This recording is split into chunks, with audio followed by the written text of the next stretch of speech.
আমার আল্লাহ দিছে। সোনার কল যাবে না তুই ঢাকা শহরে কিন্তু তার ফলাই দাও কি চ্যাটার বাল তোমার তারেক রহমানের কাছে দিয়ে তুমি আমার। আমি তো তারেক রহমানের আদর্শে চলি, আপনি তো তারেক রহমানের আদর্শে নাই রবি ভাই। হ্যাঁ বলছি যে আপনি আমার বিএনপি নিয়ে প্রশ্ন তোলেন, আপনি তারেক রহমানকে জিজ্ঞেস করেন।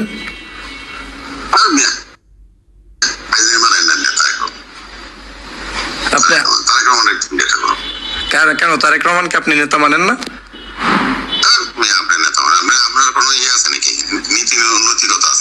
এটা না থাকলে তারে জিজ্ঞেস করেন যে ওনার নীতি নৈতিকতা আছে কিনা। আপনি তারে আপনি তার দল করেন না কার দল করেন? আপনি তার দল করলে তারে জিজ্ঞেস করেন। তাইলে তাই আপনি কি নীতির কথা বললে আপনি বললেন যে আপনি বিএনপি করেন কিনা? হ্যাঁ তো কি বলছি আপনি ভালো করে শুনছেন? অনেক কিছু বলেন আপনি। হ্যাঁ চুপ করেন। হ্যাঁ তা আপনি জিজ্ঞেস করবেন তাকে, আপনি তো আর আমারে চুপ করাইতে পারেন না, তাই না? আমি তারা জিজ্ঞেস করছি কি চ্যাটার বাল তোমার তারেক রহমানের কাছে দিয়ে তুমি আমার। তা কারে জিজ্ঞেস করবেন? আপনি দল করবেন তারেক রহমানের, তারেক রহমানকে মানবেন না? আরে একটা বাসুর মিয়া 12 বছরের পোলা বলে আপনি তারেক রহমানকে মানবেন না? আপনি তারেক রহমানের দল করেন না? আপনি বলেন আপনি তারেক রহমানের দল করেন না আপনার দল করেন? আপনি তারেক রহমানের দল না করলে আপনি চিল্লে পাল্লা করবেন, আর আপনি যদি তারেক রহমানের দল করেন তাহলে তারেক রহমান যে আদর্শে চলে আপনি সেই আদর্শে চলবেন। আপনি তারেক রহমানের আদর্শে চলবেন, আপনি তারেক রহমানের আদর্শে চলবেন। তা আপনি আমারে জিজ্ঞেস করেন কেন? আমি তো তারেক রহমানের আদর্শে চলি, আপনি তো তারেক রহমানের আদর্শে নাই রবি ভাই। আমার সাহস কে দিচ্ছে সেটা আমি জানি, আপনাকে তো জিজ্ঞেস করি না। আপনাকে বলছি আপনি বিএনপি করলে তারেক রহমানের করেন, না করলে আপনার মতো আপনি চলেন।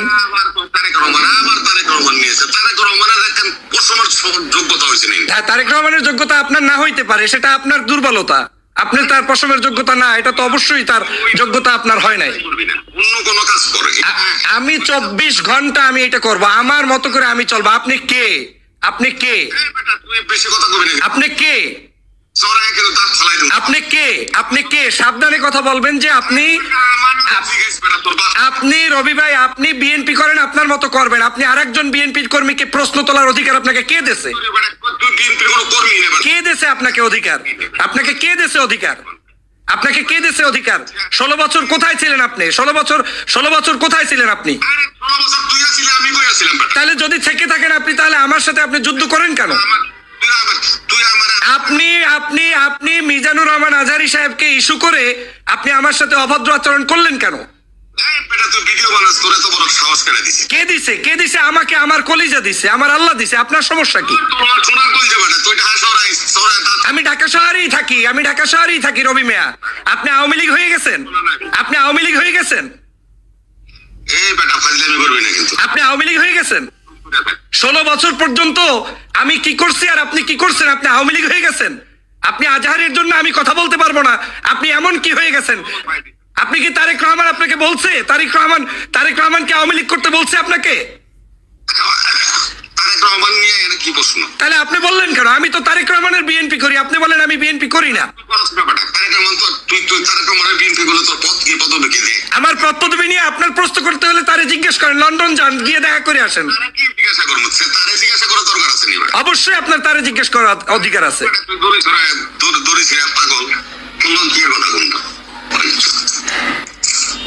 বিএনপি করবেন আপনার মতো, আপনি বিএনপি করবেন, আর একজন কর্মীকে জিজ্ঞেস করবেন না। কর্মীর পরিচয় আপনার জানার দরকার নাই, কথা বুঝছেন? তা আপনি আপনার মতো রাজনীতি করেন, আপনার মতো আপনি রাজনীতি করেন, আপনাকে জনগণ অ্যাকসেপ্ট করবে। রাখবো না তো? আপনি তো আমাকে ফোন দিয়েছেন, আমি তো আপনাকে দিই নাই, আপনি তো ফোন দিয়েছিলেন। এত জরুরি তো দরকার ছিল না, আমাকে আপনি ফোন দিলেন কেন? আসসালামু আলাইকুম প্রিয় বন্ধুরা, সবাই কেমন আছেন? অডিও রেকর্ডটা শুনলেন আপনারা, যে বিএনপির 2 নেতার কথোপকথন, যেটা মূলত মিজানুর রহমান আজহারীকে কেন্দ্র করে, তিনি মাহফিলে বক্তব্য কেন্দ্র করে।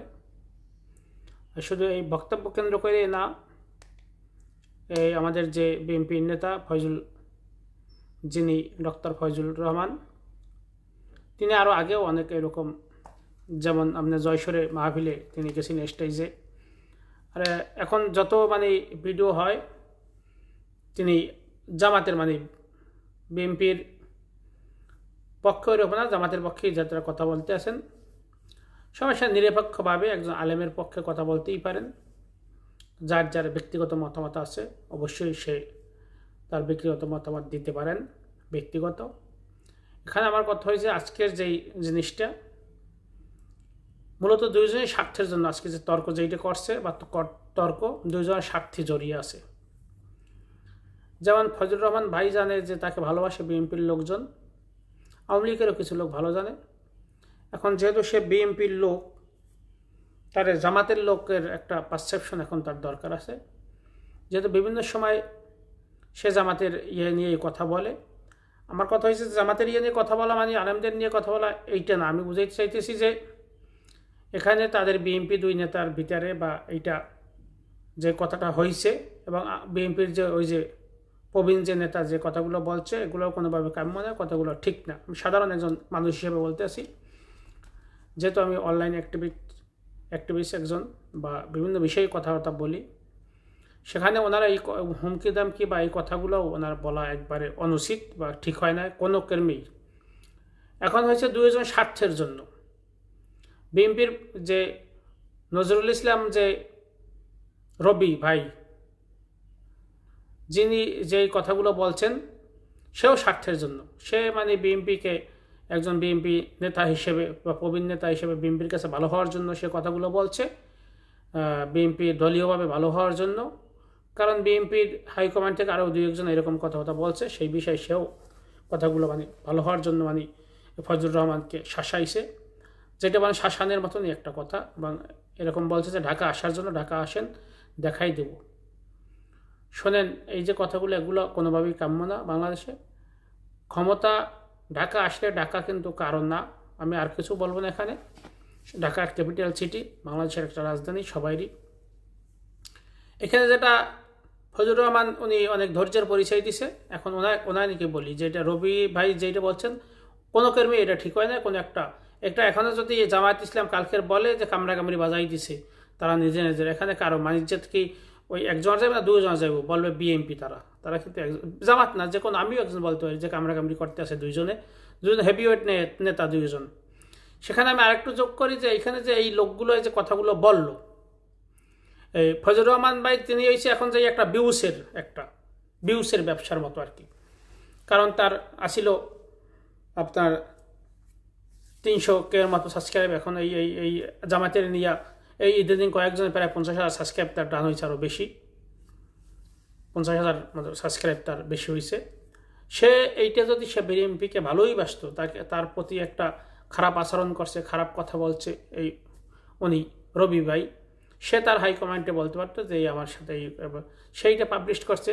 আমি ভিডিওটা আপনাদের দেখাইলাম যে অডিও রেকর্ডটা, সেইটা আবার পাবলিশ করে দিতে, পাবলিশ করে দিয়ে লাভ কার করছে? লাভ হয়েছে তার কীরকম, সে এখন হয়তো আমার যেটা ধারণা সে জামাতে যোগ দেওয়ার একটা তার পরিকল্পনা চলতেছে, সেরকম সে আগাইতে আছে। দ্বিতীয় হচ্ছে তার ভিউ কামান্য একটা লাভ হয়েছে। ক্ষতি হয়েছে কার? মূলত 2000-ই ক্ষতি হয়েছে। সেও যদি বিএনপি রাজনীতি করে তার দলের ক্ষতি হয়েছে, 2000 দলের ক্ষতি হয়েছে এই রেকর্ডটা ইন্ডিয়া দিয়া, যে রেকর্ডটা এখন পাবলিশড হয়েছে। এটা ফজলুর রহমান ভাইয়ের কিছু ভিউ হবে, হয়তো জামাতের কিছু লোক তাকে ধন্যবাদ দেবে, আমিও ধন্যবাদ দেবো। আওয়ামী লীগ বিএনপির লোক হিসেবে কীরকম ধন্যবাদ দেবো যে ন্যায্য কথা বলছে, যেগুলো হুজুরদের নিয়ে গাড়াগাড়ি করা ভালো না, এগুলো ভোট কমে ভোট বাড়ে না বা মানুষের খারাপ কথা বলে। আর ওই যে বুড়ো মিয়া ওনার যে রবি ভাই, ওনার সমস্যা হয়েছে উনি যে এই কথাগুলো বলছে কোনোভাবে কাম্য না, অ্যাকসেপ্টেড না। এটা এই কথাগুলো ওনার বলা ঠিক হয় না, যে কথাগুলো বলছে। এখন বলবো ভাই কামড়াকামড়ি না কইরা সমতা ভিত্তিতে বুঝপাড়ার মধ্যে রাজনীতি করেন। আপনারা যদি বুঝদার হইতেন দুইজনে, এত বুঝেন সবসময় টকশো করেন, আমি তো দেখি আপনাদের মাথায় ওইটা নাই, আছে ওই মোদির গোবর। আপনার খারাপ কথা বলছে, আপনি যদি বিএনপি দল করেন, যদি আপনার ইচ্ছে থাকে করার, তাহলে অবশ্যই আমি যেটা বুঝছি যে এখানে আপনি যেটা পাবলিশ করছেন আপনার বিএনপি দল করার ইচ্ছা নাই, যেটা ক্লিয়ার হয়ে গেল। যদি আপনি হাই কমেন্টে তার সাথে কথা বলতেন, আপনার সাথে জননেতা তারেক রহমানের সাথে আপনার সাথে লিঙ্ক আছে, কথা আছে, বতা সব কিছু হয়, আপনি তার কাছে নালিশ দিতে পারতেন। এটা পাবলিশ করে দলের ক্ষতি হয়েছে। ভালো থাকবেন সবাই। এই ধরনের আচরণ থেকে সবাই বিরত থাকবেন, যে কোনো লোক হোক সবাইকে সম্মান দেবেন। সে জামাত কি বিএনপি কি ফকির কি ধনী কি, সবাই যার যতটুকু সম্মান প্রাপ্ত তারা সম্মান দেবেন। এইটাই হচ্ছে রাজনীতি। আর ওই যে রবি ভাই উনি যে কথাগুলো, ওনার কথাগুলো একবারে ঠিক না, এই কথাগুলো কোনোভাবেই অ্যাকসেপ্ট করা যায় না, কথাগুলো রং। ভালো থাকবেন, আসসালামু আলাইকুম।